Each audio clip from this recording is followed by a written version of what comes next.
Hello दोस्तों, नमस्कार, स्वागत है एक बार फिर से आप सभी के अपने प्रिय चैनल पर। दोस्तों आपको बताते हैं जो अभी की सबसे बड़ी खबर आ रही है, जहां पर खालिस्तानियों को और पश्चिमी देशों को जयशंकर जी का दो टूक कह दिया। अब भारत वो भारत नहीं जो तिरंगे का अपमान बर्दाश्त करे। जी हाँ, कह दिया तिरंगे का अपमान बर्दाश्त नहीं करेगा अब का भारत। हम झंडे को और बड़ा कर देंगे। जी हाँ, बताएंगे दोस्तों सबसे बड़ी खबर, पूरी बात आपको बताएंगे दोस्तों। और इसी बीच चीन को लेकर बड़ी खबर बताएंगे, जहाँ सैटेलाइट तस्वीरों में चौंकाने वाले खुलासे। म्यांमार के रास्ते भारत में घुसने के फिराक में चाइना। जी हाँ, साथ ही साथ बताएंगे जहां पहले भारत के खिलाफ उगला जहर और अचानक फिर पाकिस्तान को याद आई भारत की दोस्ती। बिलावल भुट्टो ने इंडियन डिप्लोमेट को इफ्तार डिनर पर बुलाया। सारी जानकारी बताएंगे दोस्तों। और साथ ही साथ बताएंगे जहां केंद्र सरकार का एक और बड़ा फैसला, राशन कार्ड वालों के बल्ले बल्ले। जी हाँ, बताएंगे क्या है ये खबर। तो दोस्तों आराम से बनने का वीडियो के अंत तक पूरी जानकारी आपको बताएंगे। लेकिन खबरों में आगे बढ़ने से पहले अगर आप भी अपने भारतीय सेनाओं का जमकर समर्थन करते हैं और मानते हैं कि पूरे विश्व में भारतीय सेना नंबर 1 सेना और मोदी है तो मुमकिन है, तो इस वीडियो को भी कर दीजिए लाइक, चैनल को कर दीजिए सब्सक्राइब, बेल आइकन दबाइए, साथ ही कमेंट बॉक्स में लिख दीजिएगा जय हिंद। जी हाँ, तो चलते हैं पहली और सबसे बड़ी खबर की तरफ, जहां अब ऐसा भारत नहीं जो तिरंगे का अपमान सहेगा। ब्रिटेन में भारतीय उच्चायुक्त वाली घटना पर जयशंकर जी की तीखी प्रतिक्रिया। खालिस्तानियों को जयशंकर जी ने दो टूक जवाब देते हुए कह दिया है कि तिरंगे का अपमान बर्दाश्त नहीं करेगा अब भारत। हम झंडे को और बड़ा कर देंगे। बता दें, वारिस पंजाब दे का मुखिया और खालिस्तान समर्थक अमृतपाल सिंह को लेकर ब्रिटेन में भारतीय उच्चायुक्त के ऑफिस के बाहर विरोध प्रदर्शन के दौरान तिरंगे को उतारने पर विदेश मंत्री जयशंकर जी ने तीखी प्रतिक्रिया व्यक्त करते हुए रविवार 2 अप्रैल को कहा कि ये अब ऐसा भारत है जो तिरंगे के अपमान को बर्दाश्त नहीं करेगा। जयशंकर ने कहा कि हमने लंदन, कनाडा, सैन फ्रांसिस्को में घटनाओं को देखा है। वहाँ एक बहुत छोटा अल्पसंख्यक है, उस अल्पसंख्यक के पीछे कई हित हैं। बहुत छोटा अल्पसंख्यक है लेकिन अल्पसंख्यक के पीछे कई हित हैं। कुछ हित पड़ोसियों के हैं, सभी के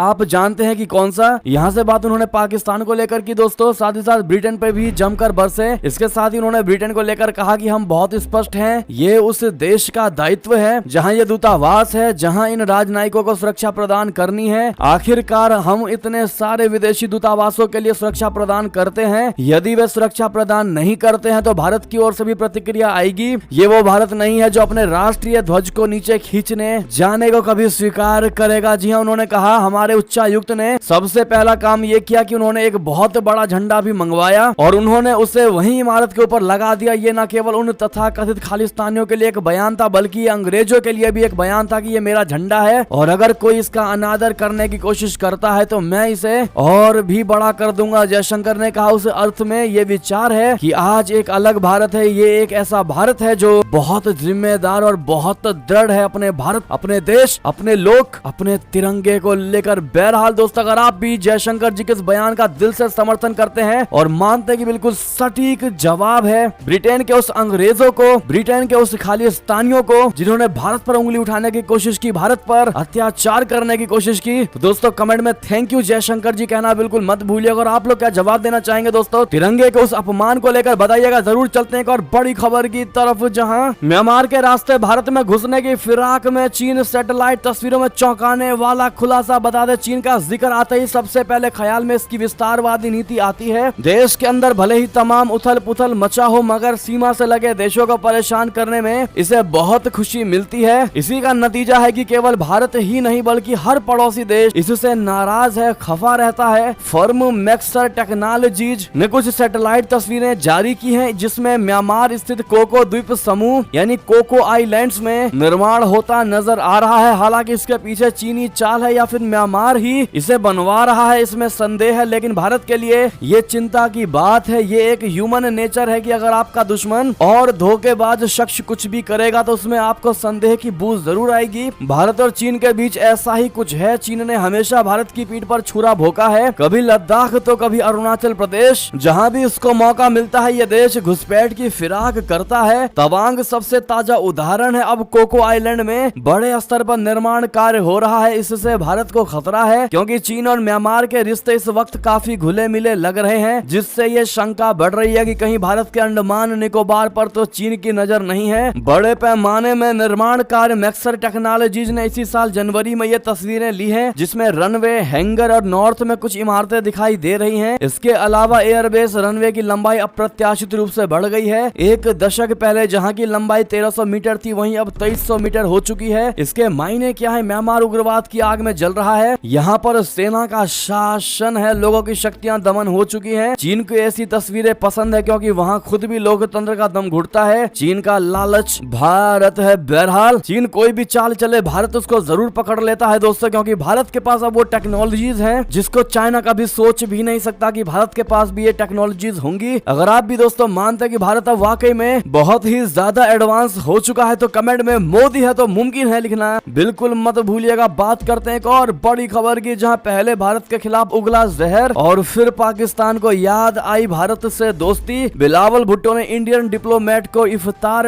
डिनर पर बुलाया। बता दे पाकिस्तान के विदेश मंत्री बिलावल भुट्टो जरदारी ने हाल ही में इफ्तार पार्टी का आयोजन किया। इस दौरान उन्होंने भारतीय प्रभारी को भी निमंत्रण दिया। पाकिस्तानी विदेश मंत्री बिलावल भुट्टो जरदारी के न्योते को भारत ने स्वीकार कर लिया है। भारत के वरिष्ठ राजनयिक ने विदेश कार्यालय में रात्रि भोज में भाग लिया। हाल के सालों में देखा गया है कि पाकिस्तान और भारत के संबंध ठीक नहीं है, इस वजह से एक दूसरे को ऐसे समारोहों में आमंत्रित करने से बचते हैं। लेकिन रात के खाने में एक भारतीय राजनयिक की उपस्थिति ने कुछ अलग ही संदेश दे दिया है। तो वहीं अगर पाकिस्तान भारत में शंघाई सहयोग संगठन यानी एससीओ के रक्षा और विदेश मंत्रियों की आगामी बैठकों में भाग लेता है तो दोनों देशों के बीच हाई लेवल संबंध सुधरने की संभावना बनती है। पाकिस्तान के विदेश मंत्री ने डिप्लोमेट कोर को संबोधित करते हुए कहा है कि आज के समय में सिर्फ पाकिस्तान ही नहीं और भी देश के लोग कठिन समय का सामना कर रहे हैं। बिलावल भुट्टो जरदारी ने यह भी माना कि पाकिस्तान की बहुत सारी कठिनाइयां हमारी खुद की बनाई हुई हैं। बहरहाल आपकी इस पर जो भी निजी राय हो दोस्तों कमेंट में लिखकर अवश्य बताइएगा। साथ ही साथ जिस प्रकार से पाकिस्तान भारत के साथ संबंध सुधारने में लगा हुआ है, ऐसे में दोस्तों अगर भारत के साथ उसके संबंध सुधर भी जाते हैं तो क्या भारत को फायदा होगा? सब में बड़ी बात तो यही है कि भारत आखिर क्यों पाकिस्तान को अपना अटेंशन दे दोस्तों। क्या भारत को वाकई में कोई फायदा होगा? आप लोग मानते हैं क्या? बताइएगा जरूर दोस्तों आप लोगों की क्या राय है इस पर। चलते और बड़ी खबर की तरफ, जहां आसियान देशों के बीच तेजी से बढ़ रहा भारत का प्रभाव, चीन से मोह भंग। बता दें बड़ी खबर, आसियान देशों के बीच अब भारत का कद तेजी से बढ़ रहा है। सिंगापुर के यूसुफ इशाक इंस्टीट्यूट की सर्वे एजेंसी ISESA ने हाल में आसियान देशों में एक सर्वेक्षण किया। इसमें इन देशों के लोगों में चीन के बजाय भारत के साथ जाने वाले लोगों की संख्या में बहुत बड़ा उभार आया। यूरेशियन टाइम्स की रिपोर्ट के मुताबिक चीन के प्रति मोह भंग होने के पीछे अमेरिका के साथ बढ़ता तनाव बहुत बड़ी वजह है। बीते वर्ष की तुलना में आसियान देशों में भारत की स्वीकृति में 50% से ज्यादा की वृद्धि हुई है। पिछले वर्ष तक इन देशों में भारत की अप्रूवल रेटिंग 5.1 थी जो अब 11.3 हो गई है। 6 देशों की सूची में से ऑस्ट्रेलिया, ब्रिटेन व दक्षिण कोरिया के बाद भारत तीसरे स्थान पर है। भारत को यह रेटिंग इस तथ्य के बाद मिली है कि भारत ने रूस के साथ तटस्थ संबंध बनाए रखे हैं। सर्वे से पता चलता है कि आसियान में चीन की लोकप्रियता में कमी आई है। 2022 में इन देशों के 76.7% लोग दक्षिण पूर्व एशिया में चीन को सबसे प्रभावशाली आर्थिक शक्ति मानते थे, जबकि 2023 में ऐसे लोगों की संख्या घटकर 59.9% रह गई है। अब ऐसे में दोस्तों भारत लगातार तरक्की कर रहा है, चाहे वो कोई भी फील्ड हो, IT से लेके हथियारों के फील्ड में भी भारत आगे निकलता जा रहा है दोस्तों, और लगातार भारत आगे बढ़ रहा है और चीन जैसे बड़े बड़े देशों को पछाड़ करके अपना नंबर ऊपर कर ले रहा है अपना भारत। ऐसे में दोस्तों लॉन्ग लिव मोदी जी का नाम मत भूलिएगा। बात करते हैं एक और बड़ी खबर की, जहां रशिया के खिलाफ खड़ा हुआ चीन यूक्रेन में परमाणु हथियारों का किया विरोध। बता दें अंतरराष्ट्रीय मंचों पर बहुत कम बार ऐसा देखने को मिलता है जब चीन ने रशिया का विरोध किया हो। चीन और रशिया एक दूसरे के अच्छे मित्र माने जाते हैं, लेकिन इस खबर के बाद दोनों के रिश्तों में खटास आ सकती है। जी हाँ, दरअसल चीन ने रशिया को लेकर चेतावनी जारी की है, साथ ही रशिया द्वारा परमाणु हथियारों के प्रयोग को लेकर चिंता जाहिर की है। हाल ही में यह खबर आई है कि रशिया अपने पड़ोसी और मित्र देश बेलारूस में परमाणु हथियारों को तैनात करने जा रहा है। इस खबर के बाद से दुनिया भर के देश चिंतित हैं। कई देशों ने रशिया के इस कदम का विरोध किया है। हालांकि चीन से इस बात की उम्मीद नहीं थी, लेकिन चीन ने भी रशिया के इस कदम का विरोध किया है। संयुक्त राष्ट्र में चीन के प्रतिनिधि गेंग शुआंग ने परमाणु हथियारों को लेकर अपनी राय रखी है। साथ ही शुआंग ने शांति की अपील की है। बात करें दोस्तों एक और बड़ी खबर की, जहां भारत से संबंध बहाल करना चाहते थे पाकिस्तान के पूर्व सेना प्रमुख जनरल बाजवा इमरान खान ने किया बहुत बड़ा दावा। जी हां, पाकिस्तान के पूर्व प्रधानमंत्री इमरान खान ने दावा किया है कि उन्हें देश के पूर्व सेना प्रमुख कमर जावेद बाजवा ने दो देशों के बीच सौहार्दपूर्ण संबंध विकसित करने के लिए भारत के साथ अच्छे संबंध बनाने के लिए मजबूर किया था। पाकिस्तान के समाचार चैनल दुनिया न्यूज की रिपोर्ट में यह बात सामने आई है। पाकिस्तान तहरीक इंसाफ प्रमुख ने यह भी आरोप लगाया है कि बाजवा सिद्धांतों से जुड़े व्यक्ति नहीं थे। इमरान खान ने आगे कहा कि अगर 90 दिनों में चुनाव नहीं हुए तो देश में संविधान नहीं बचेगा। उन्होंने कहा कि इससे उन्हें सीधी कार्रवाई करने में मदद मिलेगी। इमरान की यह टिप्पणी शहबाज सरकार की उस पृष्ठभूमि में आया है जिसमें कहा गया था कि पाकिस्तान नई दिल्ली के साथ पर्दे के पीछे किसी तरह की बातचीत से इनकार करता है। विदेश मंत्रालय की प्रवक्ता मुमताज जहरा बलूच ने इससे पहले एक मीडिया ब्रीफिंग में कहा था कि आज जो हालात है इस दौर में पाकिस्तान और भारत के बीच पर्दे के पीछे किसी तरह की बातचीत संभव नहीं है।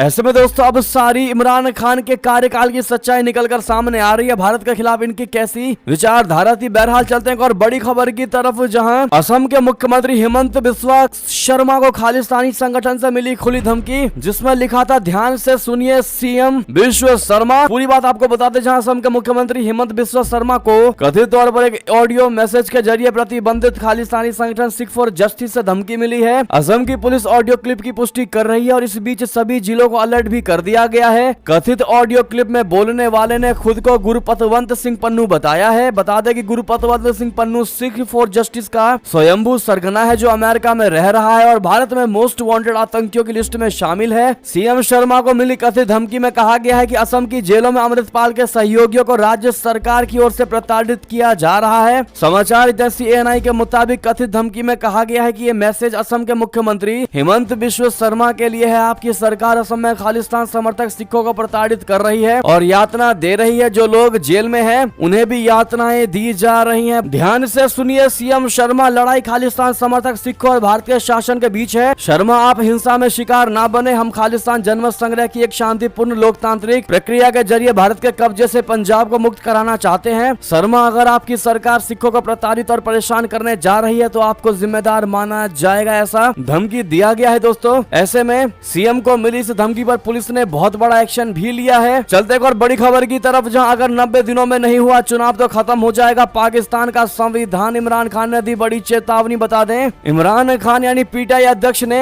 कहा कि अगर 90 दिनों में चुनाव नहीं हुए तो देश में कोई संविधान नहीं बचेगा और फिर वो डायरेक्ट एक्शन लेंगे। द एक्सप्रेस ट्रिब्यून की रिपोर्ट के अनुसार इस महीने की शुरुआत में पाकिस्तान ने फिर से इनकार किया है कि वो भारत के साथ कोई बैक चैनल वार्ता कर रहा है। हालांकि पाकिस्तान ने एक शांतिपूर्ण पड़ोस की अपनी इच्छा को दोहराया है। साथ ही साथ दोस्तों बात करें और बड़ी खबर की, जहां ऑयल सप्लाई में बहुत बड़ी कटौती करने जा रहा सऊदी अरबिया, यूएई, कुवैत महंगाई के जोर झटके के लिए रहे तैयार। बता दें भारत समेत दुनिया के तमाम देशों में कच्चे तेल की कीमत एक बार फिर से बढ़ सकती है। सऊदी अरब ने कहा है कि वो मई से 2023 के अंत तक तेल उत्पादन में प्रतिदिन 5 लाख बैरल की कटौती करेगा। सऊदी अरब के इस कदम से तेल की कीमतों में बढ़ोतरी का आशंका है, जिससे रियाद और अमेरिका के रिश्तों में और तनाव आ सकता है। ध्यान रहे कि यूक्रेन रशिया के युद्ध के चलते पूरी दुनिया मुद्रास्फीति का सामना कर रही है। सऊदी अरब के ऊर्जा मंत्री ने रविवार को कहा कि ये कटौती कुछ ओपेक और गैर ओपेक सदस्यों से बातचीत कर की जाएगी। हालांकि उन्होंने किसी का नाम नहीं लिया। यह कटौती पिछले साल अक्टूबर में घोषित कटौती के अतिरिक्त होगी। सऊदी अरबिया ने इस कदम को तेल बाजार को स्थिर करने के उद्देश्य से एहतियाती कदम बताया है। सऊदी अरब और अन्य ओपेक सदस्यों ने पिछले साल तेल उत्पादन में कमी कर अमेरिकी सरकार को नाराज कर दिया था। उस समय अमेरिका में मध्यावधि चुनाव होने वाले थे और महंगाई प्रमुख चुनावी मुद्दा था। बात करें और बड़ी खबर की, जहां रशिया से तेल खरीदने को मजबूर हुआ पाकिस्तान। डील के पीछे भारत को बता दिया असली वजह। बता दें अमेरिका और पश्चिमी देश लगातार भारत पर इस बात का दबाव डालते आए हैं कि वो रशिया से कच्चा तेल खरीदना बंद कर दें, लेकिन तमाम दबावों को झेलते हुए भारत लगातार रशिया से सस्ते दाम पर बड़ी मात्रा में कच्चा तेल खरीद रहा है। और खरीदे भी क्यों ना,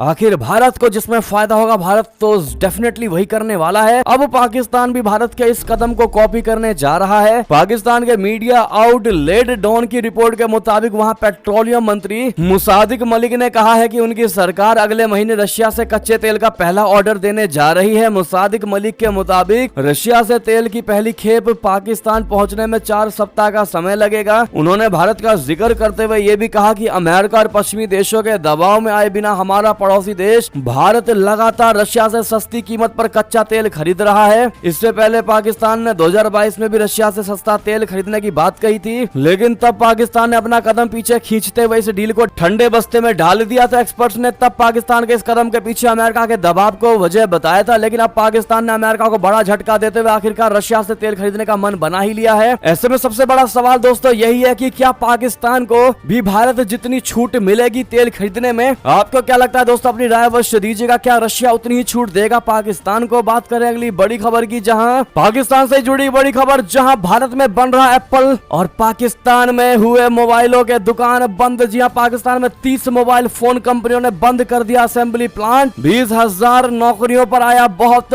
बड़ा खतरा। बहुत बड़ी खबर, पाकिस्तान में अर्थव्यवस्था की बर्बादी का असर अब सीधे तौर पर फैक्ट्रियों पर दिखने लगा है। एक समय जब भारत में एप्पल जैसी कंपनियों के फोन बन रहे हैं, तब पाकिस्तान में मौजूद 30 मोबाइल फोन असेंबली यूनिट ने अपना प्लांट ही बंद कर दिया है। इनमें से 3 को विदेशी कंपनियां चला रही थी। इन यूनिट्स का कहना है कि इनके पास कच्चा माल खत्म हो चुका है। मोबाइल फोन प्लांट को बंद किए जाने से 20,000 कर्मचारियों के भविष्य पर संकट आ गया है। ज्यादातर कंपनियों ने अपने कर्मचारियों को अप्रैल का आधा वेतन देकर छुट्टी दे दी है। उन्हें आश्वासन दिया गया है कि प्रोडक्शन शुरू होते ही उन्हें वापस बुलाया जाएगा, लेकिन आपको बता दें ऐसा होने वाला नहीं है, क्योंकि आज जो पाकिस्तान की स्थिति है उससे हर एक व्यापारी तंग आ चुका है। सरकार उनको भरोसा नहीं दे रही, सरकार उनको रियायत नहीं दे रही है चीजों में। अब ऐसे में कंपनियों के पास कस्टमर भी नहीं बचे दोस्तों, तो आखिर क्यों कंपनियां अपना टाइम वेस्ट करेंगी और बेफिजूल का रोजगार देंगी बिना किसी काम को करवाए। अब ऐसे में पाकिस्तान में ये बहुत बड़ा झटका पाकिस्तानी सरकार और पाकिस्तान की अवाम को लगा है। बहरहाल चलते हैं और बड़ी खबर की तरफ, जहां ब्लिंकन ने की रशिया के विदेश मंत्री से बात। अमेरिकी नागरिक की तत्काल रिहाई को लेकर कही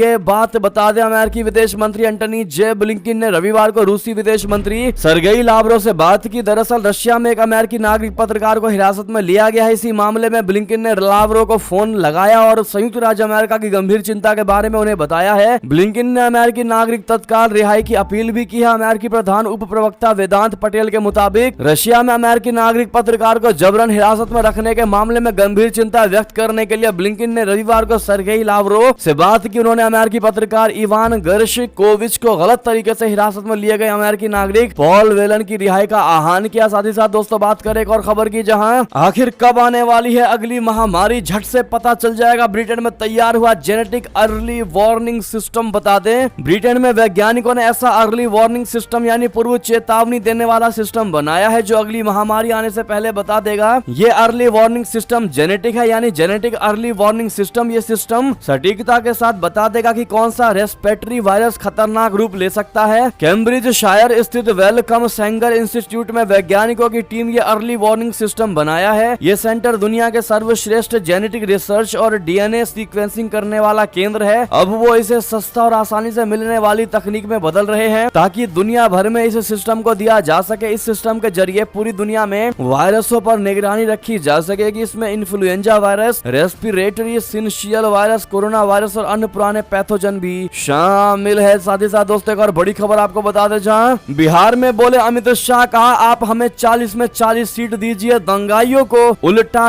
टांग देंगे। जी हां, केंद्रीय गृह मंत्री अमित शाह ने बिहार के नवादा जिले में रविवार को आयोजित रैली के दौरान दंगाइयों को लेकर बहुत बड़ा बयान दिया। उन्होंने सूबे की जनता से अपील करते हुए कहा कि 2025 चुनाव में बीजेपी की बिहार में सरकार बनवा दीजिए, दंगा करने वालों को उल्टा न लटका दे तो कहना उल्टा करके सीधा कर देंगे। उन्होंने कहा 2024 में प्रधानमंत्री नरेंद्र मोदी को फिर से सत्ता में लाएं, विधानसभा चुनाव में भाजपा की सरकार बनाने में मदद करें, सारे दंगाइयों को उल्टा लटका दिया जाएगा। अमित शाह ने दावा करते हुए कहा है कि बीजेपी शासित राज्यों में दंगा नहीं होता है। अमित शाह ने कहा कि नीतीश कुमार और ललन सिंह को स्पष्ट कहना चाहता हूं कि आप लोग के लिए बीजेपी का दरवाजा हमेशा के लिए बंद है। शाह ने कहा कि लालू के बेटे ने नीतीश को पलटू चाचा गिरगिट सांप कहा था, लेकिन नीतीश उन्हीं लोगों के साथ चले गए। उन्होंने सूबे के मुख्यमंत्री नीतीश कुमार, लालू प्रसाद यादव और डिप्टी सीएम तेजस्वी यादव पर एक एक करके हमला बोला। उन्होंने कहा कि मैंने ऐसी स्वार्थी सरकार नहीं देखी है। एक व्यक्ति को प्रधानमंत्री बनना है और लालू जी के बेटे को मुख्यमंत्री बनना है, इसी में बिहार की जनता को पीसा जा रहा है। और वाकई दोस्तों कहीं ना कहीं अमित शाह जी के बाद बिहार के लोगों को कनेक्ट भी कर रही है। आप लोग क्या कहते हैं दोस्तों, कमेंट में लिखकर अवश्य बताइएगा। और कितने भाई बहन ऐसे हैं जो इस वीडियो को देख रहे हैं और वो लोग भी बिहार से हैं, कमेंट में लिखकर अवश्य बताइएगा। और आप लोगों को क्या लगता है दोस्तों, क्या होने वाला है बिहार में, क्या बीजेपी पूरा सीट ला पाएगी बिहार में? बात करने के लिए बड़ी खबर की, जहां बंगाल में फिर भड़की हिंसा। हुगली में शोभा यात्रा के दौरान 2 गुटों में बड़ी झड़प और आगजनी की बड़ी खबर। पश्चिम बंगाल में राम नवमी के जुलूस के दौरान एक बार फिर हिंसक झड़प की घटना सामने आई है। हुगली में राम नवमी पर निकाली जा रही शोभा यात्रा पर पत्थरबाजी और आगजनी का मामला सामने आया है। बताया जा रहा है कि हुगली के रिशरा में हिंदू संगठन शोभा यात्रा निकाल रहे थे। जुलूस में बीजेपी के राष्ट्रीय उपाध्यक्ष दिलीप घोष भी शामिल हुए थे। दिलीप घोष के जाने के बाद अचानक 2 संप्रदायों में मारपीट शुरू हो गई। हिंसा के दौरान उपद्रवियों ने आगजनी की घटना को भी अंजाम दिया। घटनास्थल पर भारी संख्या में पुलिस बल तैनात है। रैली का आयोजन भाजपा, विश्व हिंदू परिषद और दूसरे हिंदू संगठनों ने किया था। चंद नगर पुलिस आयुक्तालय के पुलिस आयुक्त अमित जबलगीर और को अतिरिक्त पुलिस बल के साथ मौके पर रवाना किया गया है। बढ़ते अगली खबर की तरफ, जहां केजरीवाल के चाय के बुलावे पर भड़क उठे हिमंता बिश्वा शर्मा, दिल्ली जाने पर रखी है शर्त,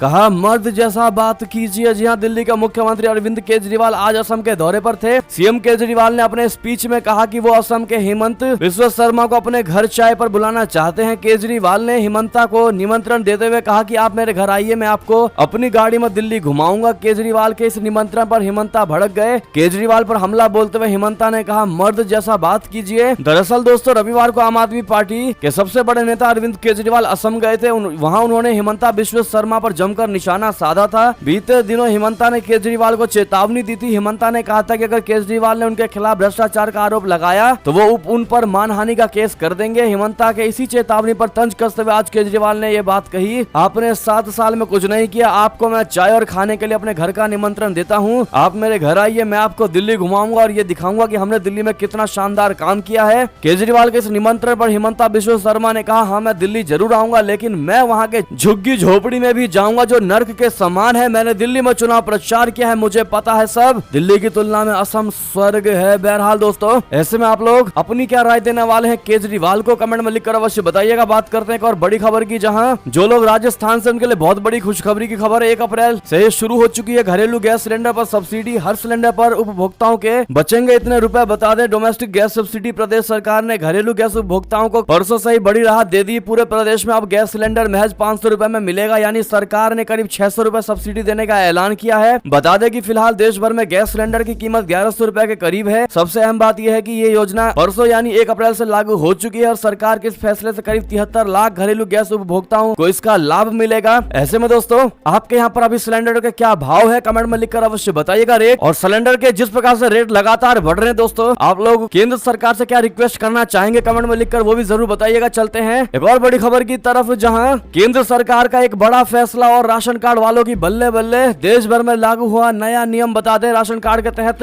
खाने का सामान लेने वालों के लिए राहत भरी खबर है। एक तरफ सरकार ने फ्री राशन की अवधि दिसंबर तक के लिए बढ़ा दी है। मोदी सरकार की one nation one ration card योजना पूरे देश में लागू हो गई है, जिसके बाद सभी दुकानों पर online electronic point of sale यानी POS डिवाइस को जरूरी कर दिया गया है। सबसे खास बात दोस्तों यह है कि सरकार के इस फैसले का अब असर भी दिखाई दे रहा है। अब राशन के तोल मोल में नहीं होने वाली कोई गड़बड़ी। जी हाँ, राष्ट्रीय खाद्यान्न सुरक्षा कानून यानी नेशनल फूड सिक्योरिटी लॉ के तहत कार्ड धारकों को सही मात्रा में खाद्यान्न उपलब्ध हो सके, इसके लिए केंद्र सरकार ने राशन की दुकानों पर इलेक्ट्रॉनिक पॉइंट ऑफ सेल यानी EPOS उपकरणों को इलेक्ट्रॉनिक तराजू के साथ जोड़े जाने के लिए खाद्य सुरक्षा कानून नियमों में संशोधन कर दिया है दोस्तों, और इसको अनिवार्य कर दिया गया है। बहरहाल ये थी अब तक की सारी बड़ी खबरें। आपको हमारी खबर कैसी लगी, आशा करता हूँ बहुत अच्छी लगी होगी। अगर थोड़ी भी अच्छी लगी है तो इस वीडियो को भी अपने भाई बंधुओं में व्हाट्सएप, फेसबुक, ट्विटर के जरिए पूरे भारत में शेयर करना बिल्कुल मत भूलिएगा। और अभी कर दीजिए इस वीडियो को लाइक, चैनल को कर दीजिए सब्सक्राइब, बेल आइकन दबाइए, साथ ही कमेंट बॉक्स में लिख दीजिएगा जय हिंद जय भारत। तो मिलते हैं आपसे अगली बड़ी खबर में, तब तक अपना ख्याल रखिएगा। आप सभी का बहुत बहुत धन्यवाद साथ देने के लिए, साथ बनने के लिए। जय हिंद जय भारत।